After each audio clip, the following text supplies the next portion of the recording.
आज हम जानेंगे कि जया एकादशी का व्रत 2025 में किस दिन किया जाएगा, 7 फरवरी या 8 फरवरी को।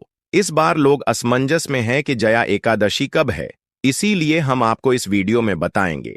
साथ ही पारण कब किया जाएगा, व्रत जो है उसके नियम क्या होंगे, और जया एकादशी के व्रत की पूजा कैसे होने चाहिए, पूजन विधि क्या होनी चाहिए, व्रत में क्या खाना चाहिए क्या ना खाना चाहिए। जिस प्रकार से शक्ति एकादशी का पूजन अलग था, उसी प्रकार से जया एकादशी का पूजन भी भिन्न प्रकार से होता है।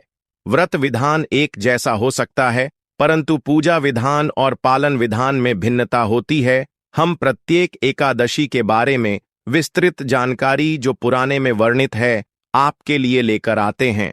तो भक्तों, आज हम इस वीडियो में बताएंगे कि जया एका का व्रत कब किया जाएगा, पारण कब किया जाएगा, व्रत के नियम क्या रहेंगे, कैसे व्रत करना चाहिए, क्या सावधानियां बरतनी चाहिए, पूजन कैसे करना है, क्या अर्पित करना है, क्या अर्पित नहीं करना है, माता तुलसी की पूजा की जाएगी एकादशी पर या नहीं की जाएगी, पारण में विशेष रूप से क्या भोग लगाना है, क्या मंत्र बोलना है, और किन नियमों के अनुसार व्रत का पारण करना है। सुबह सुबह किया जा सकता है या दोपहर पहर को, भद्रा का किस प्रकार का प्रभाव है, भद्र है या नहीं।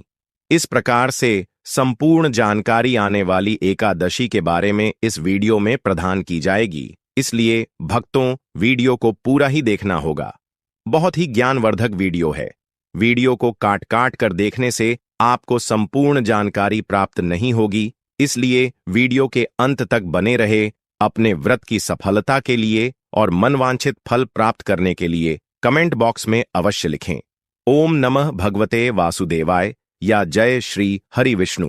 वेद पुराण भी मानता है कि प्रभु का यह नाम या मंत्र लिखा जाता है तो उसे सकारात्मक ऊर्जा उत्पन्न होती है, और वहां सकारात्मक ऊर्जा आपके जीवन में सकारात्मक परिवर्तन लेकर आती है।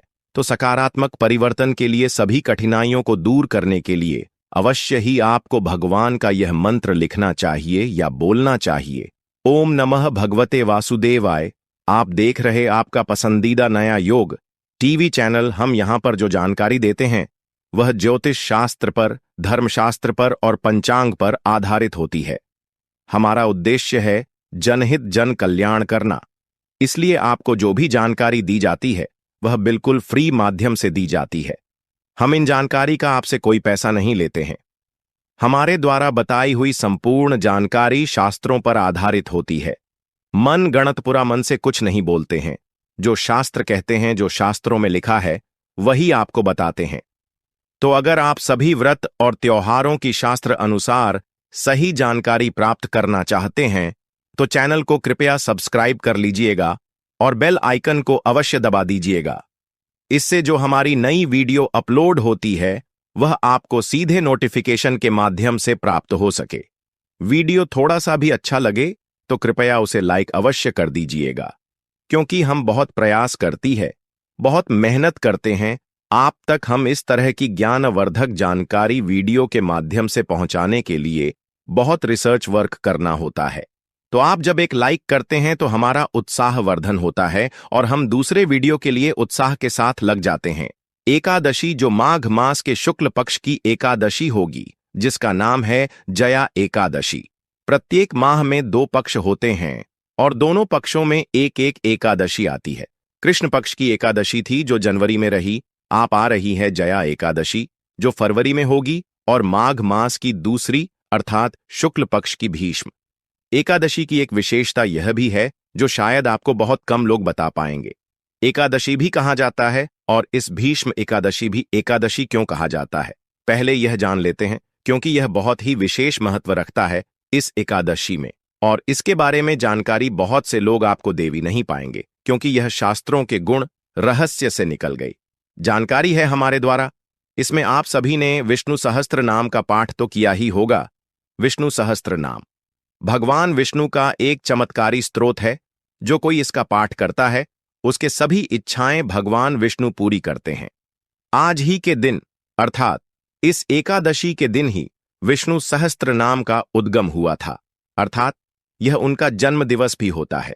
विष्णु सहस्त्र नाम स्तोत्र का कैसे हुआ था और इस भीष्म एकादशी क्यों कहा जाता है, एक बहुत ही अच्छी रोचक कथा है इसकी।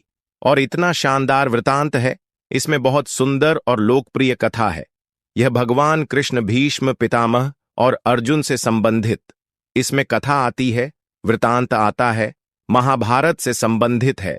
उसके बाद भगवान श्री कृष्ण ने देखा कि उसके बाद भी अर्जुन के मन में कृष्ण के प्रति जो श्रद्धा गुरु भाव में होनी चाहिए थी वह उत्पन्न नहीं हुई है। इतना बड़ा गीता का उपदेश देने के बाद भी अर्जुन इस प्रकार से एक साधारण मनुष्य की तरह व्यवहार कर रहा है। तो भगवान श्री कृष्ण ने सोचा कि क्यों ना इसे एक उपदेश दिलाया जाए। तब भगवान श्री कृष्ण ने भीष्म पिता के पास जाएं। उनके पास उनके जीवन जो गुण रहस्य है, उन्होंने इतने समय तक इतने सारे विद्वानों के साथ समय व्यतीत किया है, उन्होंने बहुत कुछ अर्जित किया है। उनकी इस धारा से जाने से पहले उसे ग्रहण करो, क्योंकि वह ज्ञान और कोई नहीं दे सकता है। तब अर्जुन सहित सभी पांडव और भीष्म पितामह के पास जाते हैं, भीष्म पितामह से अनुरोध करते हैं। तब भीष्म पितामह भगवान श्री कृष्ण के अनुरोध पर पांडवों को अपने पूरे जीवन में अर्जित किया हुआ ज्ञान, जो बड़े बड़े आशि मुनियों महर्षियों से उन्होंने प्राप्त किया था, उसे विष्णु सहस्त्र नाम के श्लोक के रूप में वर्णित करते हैं। और इस प्रकार से विष्णु सहस्त्र नाम का उद्गम होता है भीष्म पितामह द्वारा।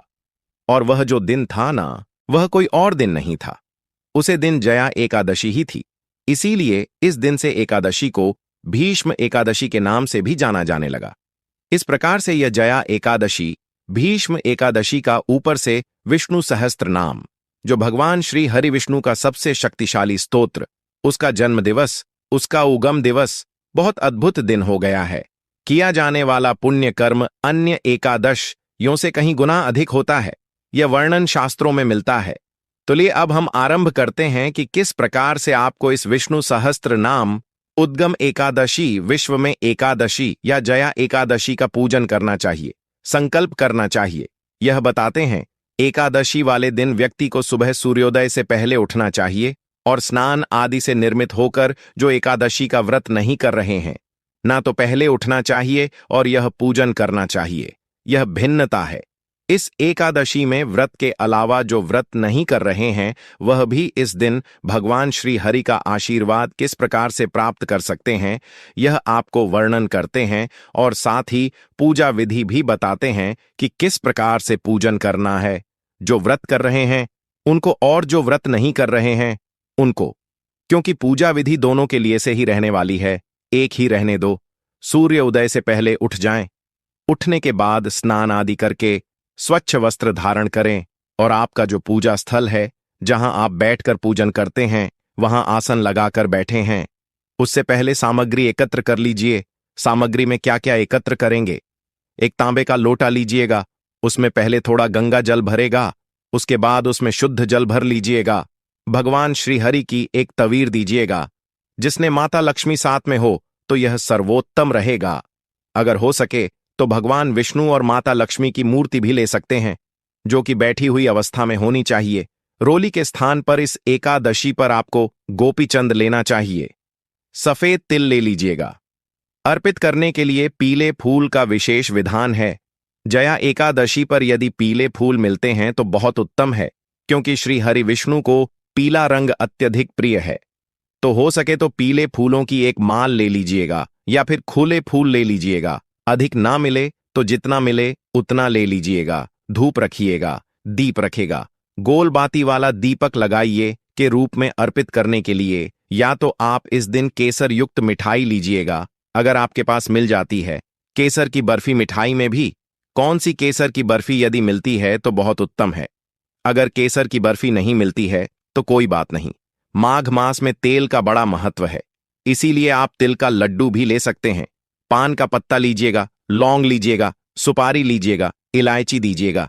यह सारी सामग्री एकत्र कर दीजिए, आसान लगाइए और भगवान की तरफ मुख करके बैठ जाइए।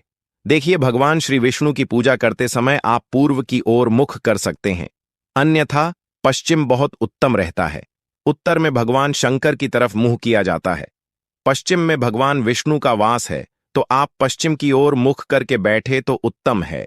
अन्यथा आप दक्षिण के अलावा किसी भी दिशा की ओर मुख करके बैठ सकते हैं। आप सबसे पहले पूजन आरंभ करें। उससे पहले स्थापना करते हैं। भगवान की तस्वीर या प्रतिमा जो आपने ली है ना, आपके पास यदि कोई चौकी है तो उसे चौकी पर पीले रंग का वस्त्र बिछाए, उसके ऊपर भगवान की तस्वीर रख पूजन करेंगे। यदि कोई चौकी आदि स्टोर आदि नहीं है तो हम पृथ्वी पर रखकर भी पूजन कर सकते हैं। जहां भी अपने रख कर पूजन करना है न, पहले उसे स्थान का शुद्धिकरण कीजिएगा। जो सामग्री आपने ली है, इस सभी सामग्री का सभी का पहला शुद्धिकरण किया जाता है। तो एक पुष्पी लाइपो लौटे में जो गंगा जल को रखना है, रख के पूजन करना है। ओम पवित्र पवित्र जल छिड़कने के बाद भगवान की स्थापना करेंगे। भगवान को स्थापित करने से पहले उन्हें आसान दिया जाता है। आप थोड़े से खुले पुष्प लीजिए और स्थान पर जहां पर भगवान की तस्वीर रखनी है, आपने पूजा के लिए उसे स्थान पर रख दीजिए, या भगवान को एक प्रकार का आसान दे रहे हैं, उसके ऊपर भगवान की तस्वीर को स्थापित कर दीजिए। स्थापना करने के बाद अब आप स्वयं अपने आप को पूजा के योग्य बनाएंगे। इसके लिए जो लौटे में जल है उसमें चम्मच रखिए और चम्मच से अपने हाथों को धो लीजिए। हस्टन वृक्ष आलम। उसके बाद 3 बार आपको जल जमानी करनी है। एक एक मंत्र हम बोलेंगे, उसके अनुसार आप जल चमन कीजिएगा। 1 चम्मच जल लीजिएगा सीधे हाथ में, और माधव आए नमः की जय ओम केशव, नम की जय ओम नारायण नारायण नमो नमः, फिर से हाथ धो लीजिए। इस प्रकार से 3 बार अपने आप को तिलक कीजिए। अगर हम वहां पर होती तो यह ब्राह्मण का कार्य होता है। ब्राह्मण जो पंडित जी आप बुलाते हैं, वह आपको तिलक करता, और अपने यहां आपके हाथ पर मौलिक बात। अब आप पूजा के लिए तैयार हैं।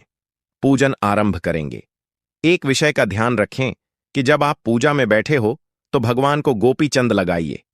अक्षत के स्थान पर तेल लगाइए। माला पीले फूलों की माला है, आपके पास तो पीले फूलों की माला पहने ही है। जो भी फूलों की माला आपके पास है वह माला पहनाए फूल है, तो खुले पुष्प अर्पित कीजिए।